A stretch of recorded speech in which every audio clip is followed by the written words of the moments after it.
கட்சி ஆரம்பிச்சு 2 வருஷம் ஆகுதுங்க. கட்சி ஆரம்பிச்ச நோக்கம் என்னன்னு பாத்தீங்கன்னா, திரைப்படங்களோட ஆதிக்கம் நிறையவே இருக்கு. டிஎம்கே ரெட் ஜெயன்ஸ் மூவிஸோட ஆதிக்கம் நிறையவே இருக்குது. ஒண்ணுமே பண்ண முடியல, சம்பாதிக்கவே முடியல, படத்தை எடுத்தா கூட வெளியிட முடியல. நீங்க தான் முழுக்க முழுக்க படத்தை வெளியிடுவேன்னு சொல்றீங்க. ப்ரொடியூசர் தனியா வச்சுக்க முடியல, டிஸ்ட்ரிபியூட்டர் தனியா வச்சுக்க முடியல, எல்லாமே நீங்க தான் பண்ணுவீங்க அப்படின்னா நாங்க கட்சி ஆரம்பிக்கிறோம், உங்களோட ஜனநாயகம் என்னன்றது நாங்க அங்க காமிக்கிறோம் அப்படின்ற ரீதியில தான் அண்ணா கட்சி ஆரம்பிச்சாப்ல.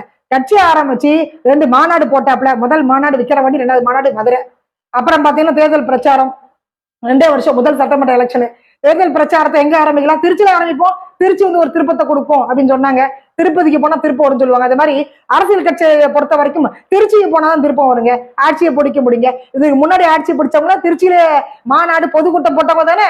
அதனால நம்ம அங்கேருந்து ஆரம்பிப்போம் அப்படின்னு அண்ணாத்த என்ன பண்ணாப்ப திருச்சி மரக்கடையில பிரச்சாரத்தை ஆரம்பிச்சாங்க. 23 நிபந்தனைகள், கையெழுத்துக்க கூடாது, காலத்துக்கு கூடாது, அந்த சைடு பார்க்க கூடாது, இந்த சைடு பார்க்க கூடாது, பரவாயில்ல என்ன ஆனாலும் பரவாயில்ல, ரோட் ஷோலாம் நடத்தக்கூடாது, 5 கார் தான் பின்னாடி வரணும், வேற யாரும் வரக்கூடாது, 500 பேர் தான் கொடுக்கணும், இப்படி ஏகப்பட்ட கட்டுப்பாடுகள் விதித்த போதும் கூட நீ என்ன சொல்றது நான் என்ன கேட்கறது அப்படின்ற ரீதியில அண்ணாத்த என்ன பண்ணாப்ப அப்படின்னு பாத்தீங்கன்னா 10:35க்கு பிரச்சார டைம். பட் அப்பெல்லாம் வரல, 3 மணிக்கு மேலதான் திருச்சியே வந்தாப்ல. திருச்சி, அரியலூர், பெரம்பலூர் 3 மாவட்டத்தை முடிச்சுட்டு அதுக்கடுத்து அடுத்த சனிக்கிழமை பாத்தீங்கன்னா நாகப்பட்டினம், அதுக்கடுத்து திருவாரூர், 5 மாவட்டங்களை முடிச்சாச்சு. அங்கெல்லாம் எந்த பிரச்சனையுமே இல்லைங்க.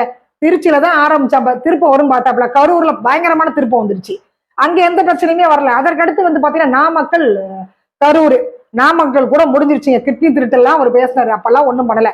கரூர்ல வந்த பிறகுதான் மாட்டிக்கிட்டாப்புல நம்முடைய அண்ணாத்த விஜய். ஏன்னா திருச்சியை பொறுத்த வரைக்கும் பழம் தின்னு கொட்டை போட்டவர் நம்முடைய KN நேரு அமைச்சர், தங்கமான மனுஷன். அந்த மனுஷன் ஒண்ணுமே பண்ணவே இல்லைங்க. சரி, அப்புறம் ஆஸ்கர் விருது வாங்கின நம்முடைய அன்பில் மகேஷ் பள்ளிக்கல்வித்துறை அமைச்சர், அவரும் தங்கமான மனுஷன், ஒண்ணுமே பண்ணலன்னு வச்சுக்கோங்களேன். பட் கரூர்ல அண்ணாத்த மாட்டிக்கிட்டாப்ல. கரூருக்கு வந்த பிறகு இந்த மாதிரியான பெரிய சம்பவமே நடந்துச்சுங்க.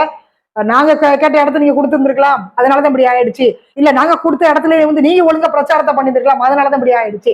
உங்க ரசிகர்கள் தொண்டர்களை அடக்கக்கூடிய சக்தி உங்களுக்கு இல்ல, நீங்க எப்படி ஒரு அரசியல் கட்சி தலைவனாக இருக்க முடியும்? நீங்க இன்னும் நடிகராகவே இருக்கிறீங்க அப்படின்ற மாதிரி அவங்க மேல குற்றச்சாட்டு வைக்க, இவங்க மேல குற்றச்சாட்டு வைக்க வழக்கு நீதிமன்றத்துக்கு போயிடுச்சு.